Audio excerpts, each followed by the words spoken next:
कोकणात घडणाऱ्या घडामोडींची इत्थंभूत माहिती देणारे प्रसार माध्यम म्हणजेच माझे कोकणमध्ये तुम्हा सर्वांचं मनपूर्वक स्वागत। नमस्कार, मी सागर कदम। तुम्ही पाहत आहात माझे कोकणचे प्राइम टाइम बुलेटिन। बातमीपत्राला सुरुवात करण्याआधी पाहूयात महत्त्वाच्या हेडलाईन्स।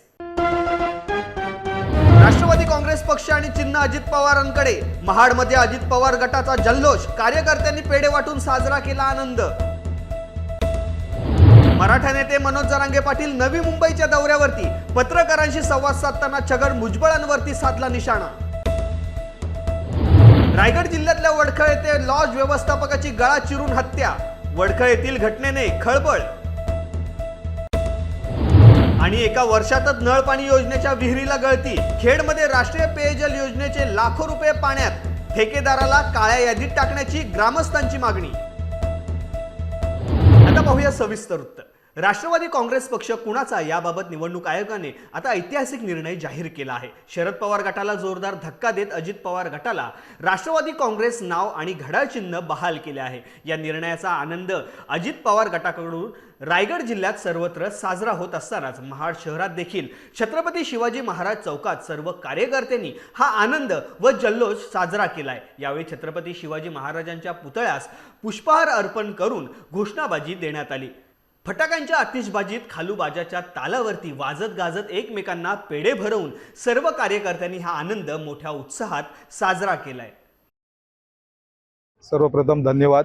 आज निवडणूक आयोगाने जो निर्णय दिलेला आहे तो एक ऐतिहासिक असा निर्णय दिलेला आहे आणि राष्ट्रवादी काँग्रेस पक्ष आणि चिन्ह घड्याळ हे अजितदादांना मिळाल्यामुळे अतिशय मनापासून आनंद होतोय आणि याचबरोबर निवडणूक आयोगाचंही मनापासून आभार मानतोय की त्यांनी हा योग्य निर्णय देऊन राष्ट्रवादी काँग्रेस पक्षाला अजितदादांसारखं नेतृत्व या ठिकाणी दिलं। आज माननीय अजितदादा पवार यांना राष्ट्रवादी पक्षाचे चिन्ह व नाव मिळालेले आहे, त्यामुळे आयोगाचे मी नक्कीच आभार मानेन व आम्हा सर्वांचे लाडके खासदार सुनीलजी तटकरे साहेब तसेच आमच्या आदितीताई तटकरे यांच्या नेतृत्वाखाली आम्ही नक्कीच पुढील निवडणूक हे चिन्हावर राष्ट्रवादी काँग्रेस पक्षाच्या चिन्हावर व नावावर नक्कीच लढू आणि नक्कीच महिलांच्या पाठीशी आमच्या आदितीताईंचा नक्कीच नेतृत्वाखाली नक्कीच चांगले काम करू। महाराष्ट्राच्या राजकारणात मोठा उलटफेर झालेला पाहायला मिळत आहे। निवडणूक आयोगाने राष्ट्रवादी काँग्रेस पक्ष आणि चिन्ह अजित पवार यांच्याकडे दिलं आहे। शरद पवार गटाला आता नव्या चिन्हाची घोषणा करावी लागणार आहे। निवडणूक आयोगाच्या निकालावर आमदार नितेश राणे यांनी आपली प्रतिक्रिया दिली आहे। पाहूया काय म्हणालेत नितेश राणे। अपेक्षेप्रमाणे ज्यांनी राष्ट्रवादी काँग्रेस स्वतःच्या कष्टाने आणि घामाने वाढवली आणि राष्ट्रवादी काँग्रेसला वलय मिळवून दिलं, त्या अजितदादा पवारांना राष्ट्रवादी काँग्रेस आणि घड्याळ चिन्ह हे निवडणूक आयोगाने दिलेलं आहे। ही बातमी हा निर्णय जेवढं राष्ट्रवादी काँग्रेसच्या कार्यकर्त्यांना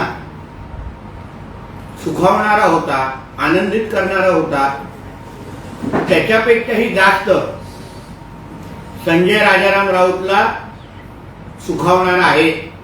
भाजप हा पक्ष कायम इलेक्शन मोडवरती असणारा पक्ष समजला जातो। आगामी लोकसभा निवडणुका भाजपच्या दृष्टीने अतिशय महत्त्वाच्या आहेत। या पार्श्वभूमीवर समाजातील प्रत्येक घटकांपर्यंत पोहोचण्यासाठी भाजपची यंत्रणा कामाला लागली आहे।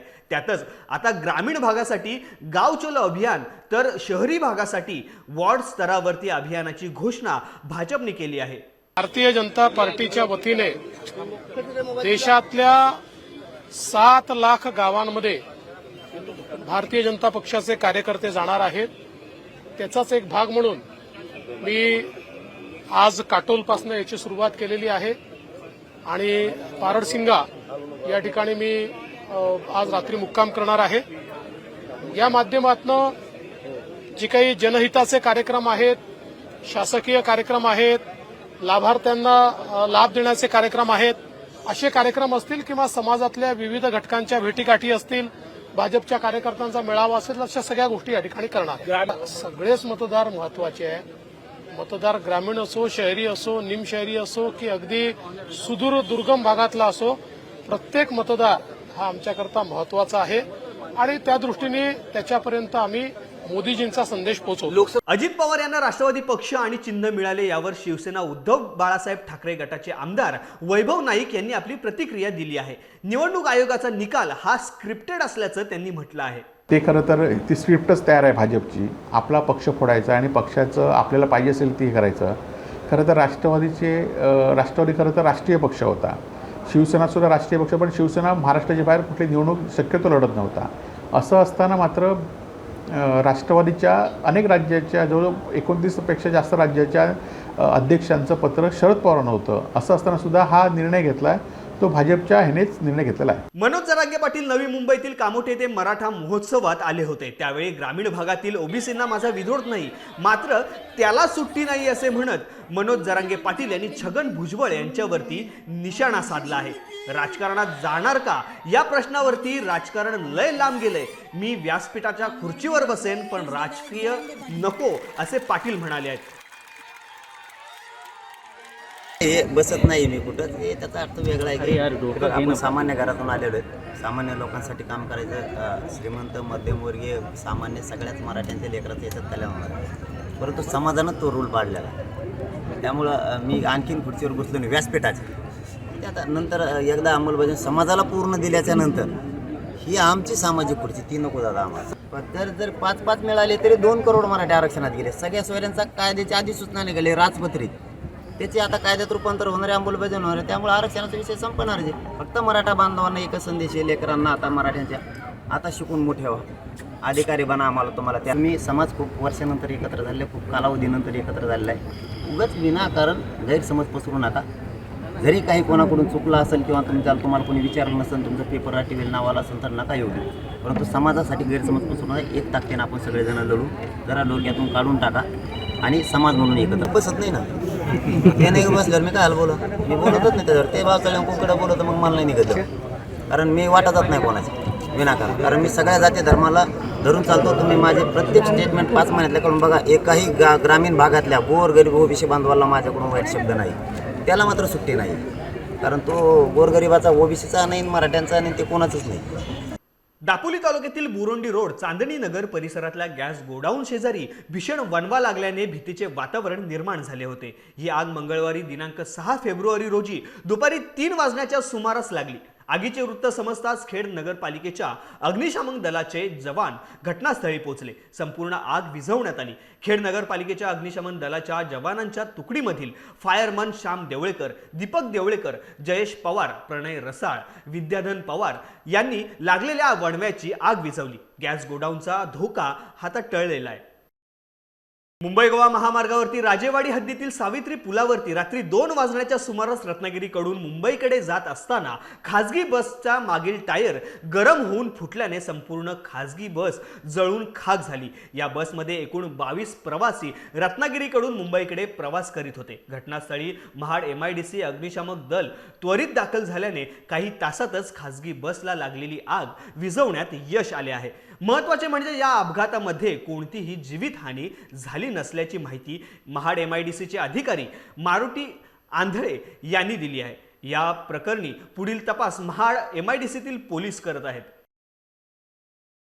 रायगड जिल्ह्यातून एक खळबळजनक घटना समोर येते. पेणमधील वडखळ येथील सावली लॉजमधील एका खोलीत त्याच लॉजच्या व्यवस्थापकाची निर्घुण हत्या झाल्याने वडखळ परिसरात खळबळ उडाली आहे. ही घटना 6 फेब्रुवारी ते 7 फेब्रुवारी दरम्यानच्या कालावधीत घडलेली आहे.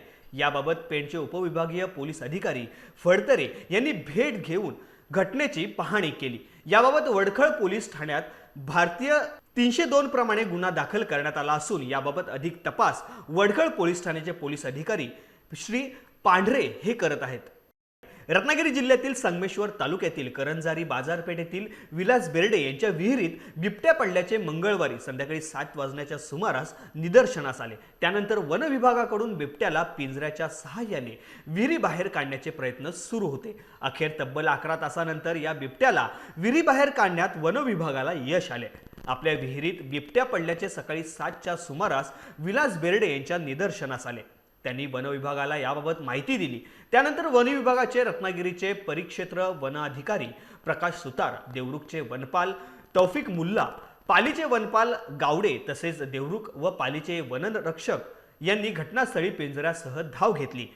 यानंतर ग्रामस्थांच्या मदतीने वन विभागामार्फत विहिरीत पिंजरा सोडून बिबट्याला विहिरीबाहेर काढण्याचे रेस्क्यू ऑपरेशन सुरू करण्यात आले. दिवसभर हे रेस्क्यू ऑपरेशन सुरू होते. विहिरीतील एका बाजूला असलेल्या कचऱ्यात हा बिबट्या लपून बसल्याने बिबट्याला विहिरीबाहेर काढण्यात वन विभागाला अपयश येत होते. मात्र 11 तासांच्या अथक प्रयत्नानंतर वन विभागाने बिबट्याला विहिरीबाहेर काढले. रत्नागिरी जिल्ह्यातल्या संगमेश्वर तालुक्यातील कासे ग्रामपंचायत हद्दीत रखडलेल्या जलजीवन मिशन योजनेविरोधात ग्रामस्थ आणि भाजप कार्यकर्ते आक्रमक झाले आहेत. या योजनेमुळे आधीच अर्धवट पाणी योजना आणि या नवीन योजनेमुळे गावातील पाण्याची मोठी समस्या निर्माण झाली आहे. त्यामुळे संतप्त ग्रामस्थ आणि भाजप कार्यकर्ते थेट ग्रामपंचायतीत पोहोचले. इथल्या सरपंच आणि सरकारी यंत्रणेला चांगलेच धारेवर धरण्यात आले. जोपर्यंत गावाला पाणी मिळत नाही तोपर्यंत काम करू देणार नसल्याचा इशारा यावेळी ग्रामस्थांनी दिलाय. यावेळी ग्रामस्थांनी पाण्यासाठी ग्रामपंचायत कार्यालयात जोरदार हल्लाबोल केलाय. या गावामध्ये ही ग्रामपंचायत कासे आणि आसावे अशी 2 गावांची मिळून ग्रामपंचायत आहे. जलजीवन योजनेमधून या दोन्ही गावाला स्वतंत्र पाणी योजना मंजूर झालेली असताना पूर्ण 1 वर्ष या कामाला कार्यारंभ आदेश दिल्यानंतर देखील 1 वर्ष ही योजना सुरू झालेली नाही. गेल्या महिन्यामध्ये त्या मक्तेदारांनी ही योजना सुरू केली आणि सुरू केल्यानंतर जो उद्भव चालू होता, लोकांना जे पिण्याचं पाणी सुरू होतं तेच मुळात बंद करून टाकलं आणि लोकांना जे शुद्ध पाणी मिळतं त्याच्याऐवजी गढूळ पाणी लोकांच्या घरामध्ये यायला लागलं. जनतेची अशी अपेक्षा होती, ग्रामपंचायतीची अशी अपेक्षा होती की सुरू असलेली योजना ज्या वेळेला तुम्ही त्याच्यावर काम करता तेव्हा त्याला पर्यायी तुम्ही उपलब्ध करून दिला पाहिजे, लोकांना पाणी मिळून दिलं पाहिजे, ही प्रशासनाची जबाबदारी होती. आणि त्यामुळे ठेकेदाराला त्यांनी काम बंद करा किंवा आम्हाला पाणी चांगलं मिळालं पाहिजे त्या पद्धतीनं काम करा अशा पद्धतीनं सांगितल्यानंतर मक्तेदारानं अरेरावी करून काम बंद केलं नाही. प्रशासनानं ज्या पद्धती त्याच्यामध्ये हस्तक्षेप केला पाहिजे होता तो त्याने केला नाही. आणि म्हणून मी त्यांना विनंती केली की आपण आज त्या गावामध्ये जाऊ, लोकांशी भेटू, त्या कॉन्ट्रॅक्टरला या ठिकाणी बोलवून घ्या, त्यांच्या अडचणी समजून घ्या आणि त्याच्यावर मार्ग काढा. परंतु दुर्दैवानं आजही तो मक्तेदार या ठिकाणी आलेला नाही. त्याच्याकडे या तालुक्यातल्या जवळपास 28 योजना आहेत. या एका तालुक्यातल्या, जिल्ह्यामध्ये किती योजना आहेत मला कल्पना नाही. आणि त्यामुळे एवढ्या योजना घेतल्यानंतर हा माणूस त्या कामाला न्याय देऊ शकत नाही, ही सगळ्यांचीच मानसिकता आहे. परंतु तरी देखील एक अरेरावी कामाची स्वतःची मस्ती याच्यामध्ये गावाचं नुकसान होते. सर्वसामान्य लोकांना जे पाणी मिळालं पाहिजे ते मिळत नाही आहे, यासाठी आम्ही आज या ठिकाणी आलो. खेड तालुक्यातील वेहाळी गावात गेल्याच वर्षी झालेल्या 25 लाख रुपयांच्या नळपाणी योजनेच्या विहिरीला एकाच वर्षात गळती लागल्याने शासनाचे 25 लाख रुपये पाण्यात गेल्याचा आरोप ग्रामस्थांनी केलाय. संबंधित ठेकेदारावरती कारवाई करत त्याला ब्लॅक लिस्टेड करण्याची मागणी ग्रामस्थांनी केली आहे. गेले अनेक वर्ष पाणी टंचाई ग्रस्त गाव म्हणून रत्नागिरी जिल्ह्यातल्या खेडमधील वेहाळी या गावाकडे पाहिले जाते. महिलांची, मुक्या प्राण्यांची पाण्यासाठी वणवण थांबण्यासाठी शासनाने राष्ट्रीय पेयजल योजनेअंतर्गत या नळपाणी योजनेसाठी 2023 मध्ये 25 लाख रुपयांची तरतूद केली. गेल्याच वर्षी बांधलेली पाण्याची टाकी नादुरुस्त झाली असून या टाकीला अक्षरशः गळती लागलेली आहे. याबाबत जिल्हा परिषद ग्रामीण पाणी पुरवठा विभागाकडे ग्रामस्थांनी तक्रार दिली असून संबंधित ठेकेदाराची चौकशी करून त्याच्यावरती कारवाई करावी, तसेच त्याला ब्लॅक लिस्टेड करावे अशी मागणी ग्रामस्थांनी केलेली आहे. भाजपच्या गाव चलो अभियानाअंतर्गत आमदार नितेश राणे हे आज कणकवली तालुक्यातील वागदे गावात जाऊन तेथील एका सर्वसामान्य कुटुंबात संपूर्ण दिवस राहणार आहेत. पंतप्रधान नरेंद्र मोदी यांच्या संकल्पनेतून भाजपच्या कार्यकर्त्यांनी गावात जाऊन मोदी सरकारच्या मागील 10 वर्षातील सर्व योजना लाभार्थ्यांशी मांडायच्या आहेत. जनतेशी संवाद साधण्यासाठी आणि निवासासाठी तसेच वेगवेगळ्या बैठका घेऊन या योजना लोकांपर्यंत पोहोचवण्याचे काम भाजप कार्यकर्ते करत आहेत. सिंधुदुर्ग जिल्ह्यात भाजपच्या या गाव चलो अभियानाला उत्स्फूर्त प्रतिसाद मिळत आहे.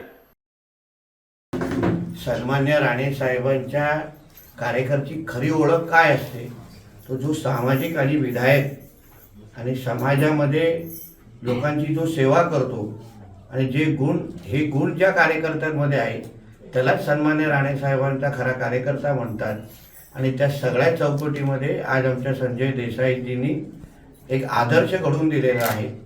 आमच्या ह्या परब आजीला त्याच्या हक्काचं घर नुसतं नावापुरतं न बांधता वर्षानुवर्ष जे घर टिकेल त्याचं हक्काचं घर आज आमच्या ह्या आजीला आमच्या संजय देसाईजींनी बांधून दिलेलं आहे. राणेसाहेबांच्या विचारांवर चालणारे आम्ही सगळ्या कार्यकर्त्यांना आमच्या संजय देसाईजींवर सार्थ अभिमान. नाशिक जिल्ह्यातील प्रमुख शहर म्हणून मालेगावची ओळख आहे. याच शहराला आता आमदार नितेश राणे यांनी मिनी पाकिस्तान म्हणून संबोधले आहे. यावर आता शिवसेना उद्धव बाळासाहेब ठाकरे पक्षाचे नेते आमदार वैभव नाईक यांनी आपलं मत मांडलं असून राज्यातील जनतेला संयम बाळगण्याचे आवाहन त्यांनी केले आहे. खरं तर आपण बघितलं असाल की महाराष्ट्र हा वेगळा राज्य आहे. या राज्यामध्ये सगळ्या समाजाचे लोक एकत्र राहतात आणि खरं तर तुम्ही जर देशविधायक कृत्य जर मालेगावमध्ये होत असेल तर तुमचेच गृहमंत्री आहेत, तुमचेच केंद्रात गृहमंत्री आहेत, तुम्ही गप्प का बसलात? आणि खरं तर लोकांना बदनाम करायचं आणि समाजामध्ये तेढ निर्माण करायचं, जसा कणकवलीमध्ये प्रकार केला तसाच प्रकार ते संपूर्ण महाराष्ट्रामध्ये करत आहेत. परंतु लोकांनी संयम ठेवला आणि तोच संयम लोकांनी ठेवला पाहिजे. निश्चितपणे ज्यावेळी आपल्याकडे अस्त्र आहे लोकशाहीचं, ते अस्त्र आपण त्यावेळी उगारलं पाहिजे. माझी महाराष्ट्रातल्या जनतेला आव्हान आहे की तुम्ही या संदर्भात संयम ठेवा. हे तुम्हाला उठवण्याचा प्रयत्न करतायत, परंतु तुम्ही संयम ठेवा आणि निवडणुकीच्या वेळी हे अस्त्र आपलं दाखवा.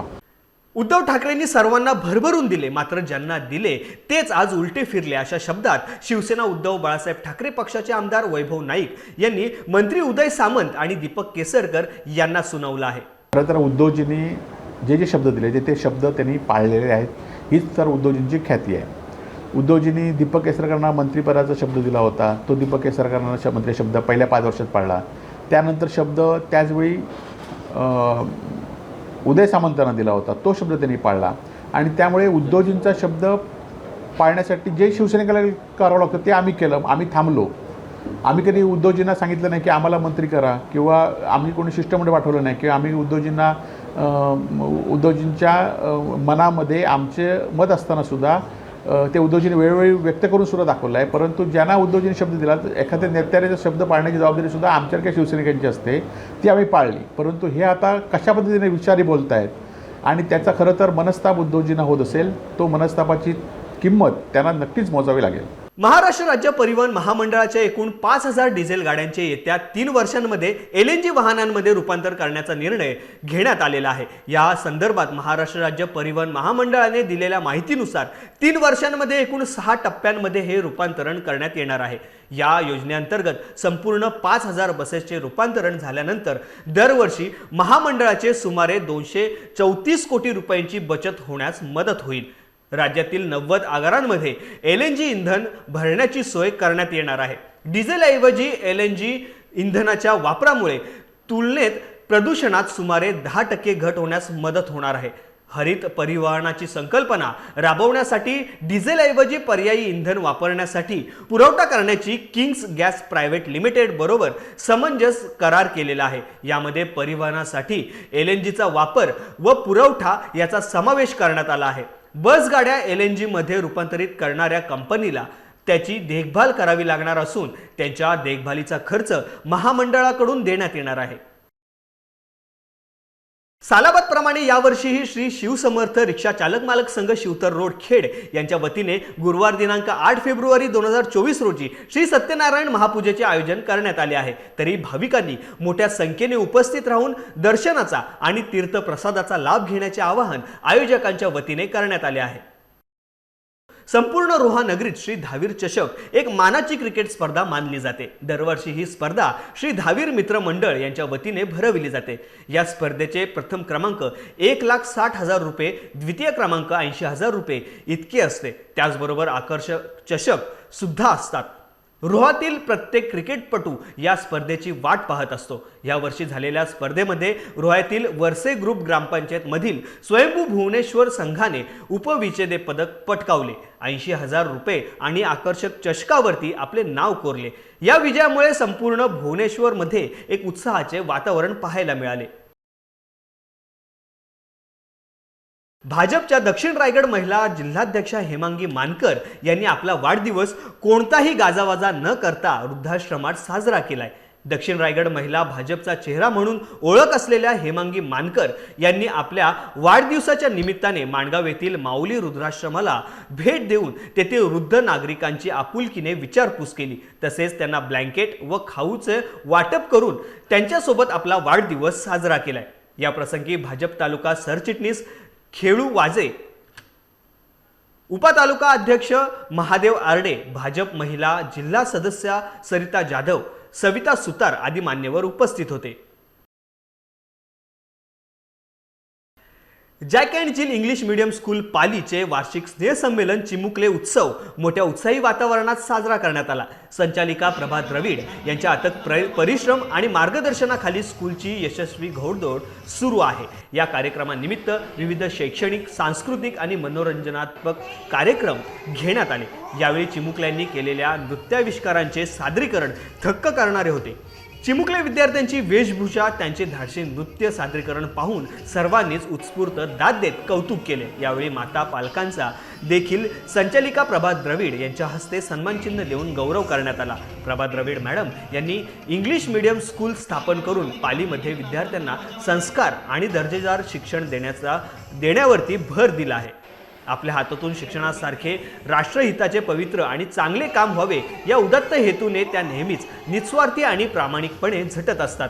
वेळेप्रसंगी स्वतः आर्थिक झळ सोसून शाळेला नावलौकिक मिळवून देण्यासाठी सतत प्रयत्नशील असतात। प्रभा द्रविड यांचे कार्य प्रेरणादायी असल्याचे गौरवोद्गार उपस्थित मान्यवर व पालकांनी या प्रसंगी काढले। या बातमीसह आता बातमीपत्रामध्ये वेळ झाली इथेच थांबण्याची। कोकणात घडणाऱ्या घडामोडींची इत्थंभूत माहिती मिळवण्यासाठी आणि अपडेट जाणून घेण्यासाठी तुम्ही पाहत राहा फक्त माझे कोकण।